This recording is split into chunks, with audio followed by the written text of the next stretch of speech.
Saben, es consultor político, integrante de la Agencia de Comunicación Nativa, y cada tanto nosotros lo molestamos porque nos parece que hace análisis muy interesantes manejando una serie de variables de información que resulta interesante conocer. Ramón Estrada, buen día, gracias por atenderme.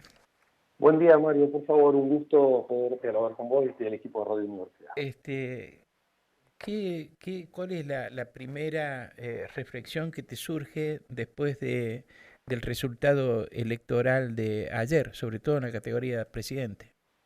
Es un resultado sorprendente por donde se lo mire. Si uno lo, técnicamente, principalmente técnicamente, la performance de Milei es para estudiarla y la sobreestimación que hubo por él y después también la capitalización y los distintos trabajos que hubo.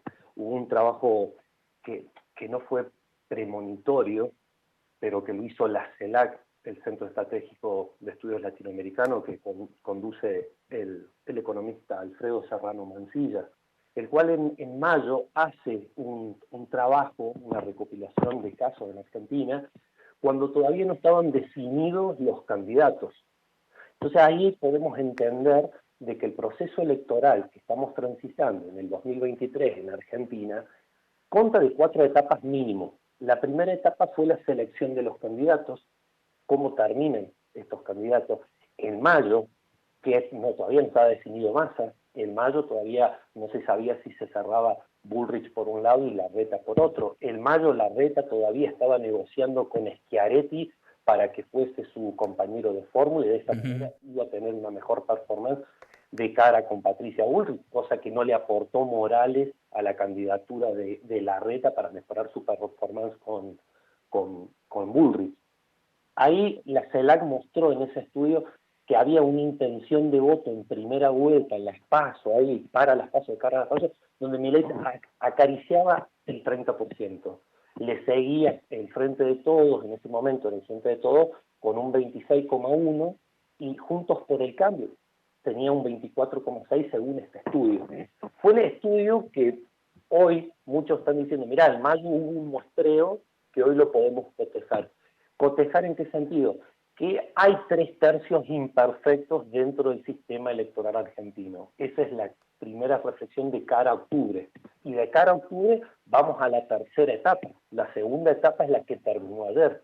Las pasos terminaron ayer, no siguen las pasos. Lo que comienza a partir de hoy tiene que ser el replanteo de las estrategias políticas para las principales coaliciones, porque las principales coaliciones son las principales derrotadas con el emergente de Javier Milei. Y después sí hay que entender a Javier Milei y no compararlo ni en términos cualitativos y cuantitativos, sino comparar con Bolsonaro cuando llega en el 2016, cómo se dieron las condiciones, cómo opinó en los círculos mediáticos, la opinión pública cuando aparece con todas las chances para llegar a la presidencia de Brasil, que ni los medios de comunicación lo esperaban. Ahí también hay que hacer una digresión que de cara a octubre, en esta nueva etapa, que es una nueva elección, y después viene el balotaje, que ya está definido, y ahí cerraría este proceso electoral de 4 etapas, que comienza una etapa donde Milei, es más posible que Milei crezca con votantes de Bullrich, que Bullrich crezca con votantes de Milei. ¿Por qué votantes de Milei van a dejar de votarlo a Milei para irse con Bullrich? ¿Se entiende? Pero por la parte de Bullrich y también por la parte de Massa debería comenzar una especie de estrategia de microsegmentación, porque tienen que llegar a microsegmentos.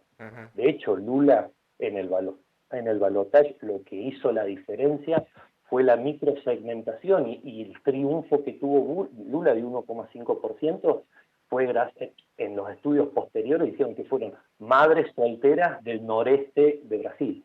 Explícame qué es la microsegmentación, por favor.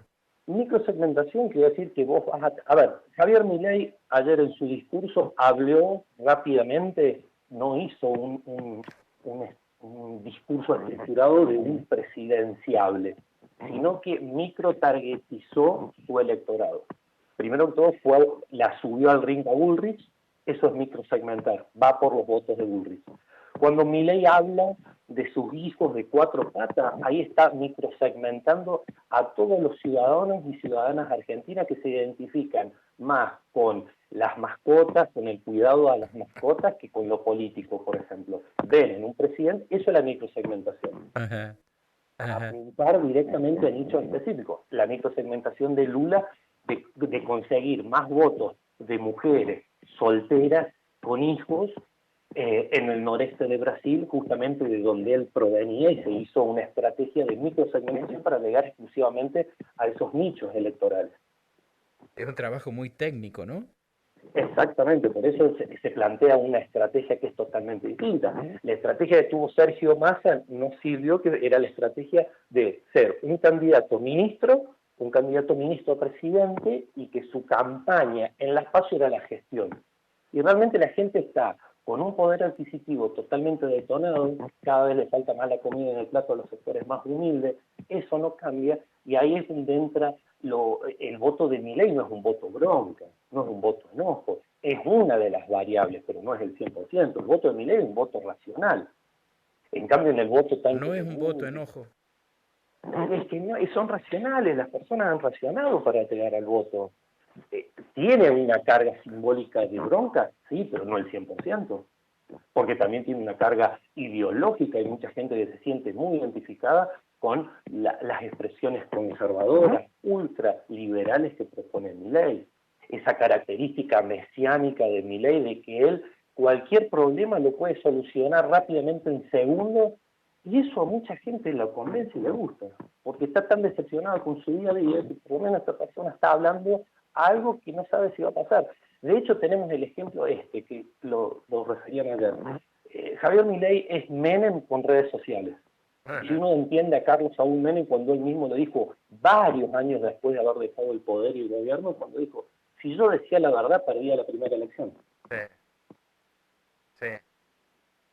Ahora, Milei, ¿puede llevar adelante sus ideas en un No, gobierno? por eso te decía, si él dice la verdad, no. ¿Vos te querés? A ver, ningún banquero en Argentina en este momento está tranquilo sabiendo que hay una persona que le está ofreciendo ponerle una bomba al Banco Central. Partimos desde ahí. Ajá. Y sobre todo también entender este fenómeno que se da a 40 años de la democracia. Hemos construido una democracia de 40 años y hay una paradoja en que encontramos que el candidato más votado de las elecciones PASO 2023, una persona que utiliza la política para denostar la democracia, para denostar cómo se vive. Cuando él no es que vivió de la actividad privada, que vivió de su negocio privado, no, siempre estuvo ligado a distintos círculos. Y ahí también hay otro fenómeno, dice, la gente está cansada, por eso vota Milei. Bueno, ahí hay una racionalidad.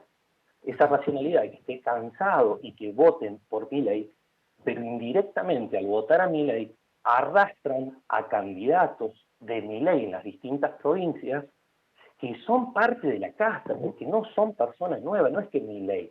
Te comento algo, si me permitís, Mario. Hace unos meses atrás participé de un simposio sociológico en Buenos Aires.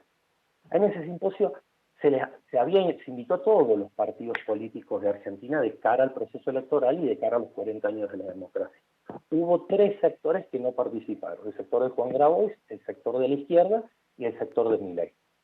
Lo que se les pedía a los distintos partidos políticos que participaron es que tenían que ofrecer los dirigentes que tenían en las provincias para hacer un filtro y encontrar dirigentes que tengan ciertas cualidades para participar.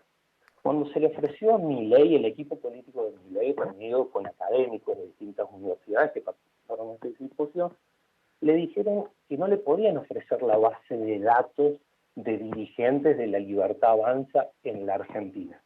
La respuesta fue porque ellos no tenían dirigentes, ellos tienen seguidores. Ni siquiera los propios candidatos que estaban acompañando a Milei hace 2 meses atrás, la gente de Milei no los toma como dirigentes, los toma como seguidores. Hay otra lógica. Ajá. Y bueno, veamos los candidatos aquí en San Luis. Sin mencionar, se pueden decir tranquilamente las cosas. Sí. Un claro ejemplo, porque vos rascás un poquito como vos decías, a los candidatos locales los rascás un poquito y vos encontrás que son personas que han estado en la actividad política.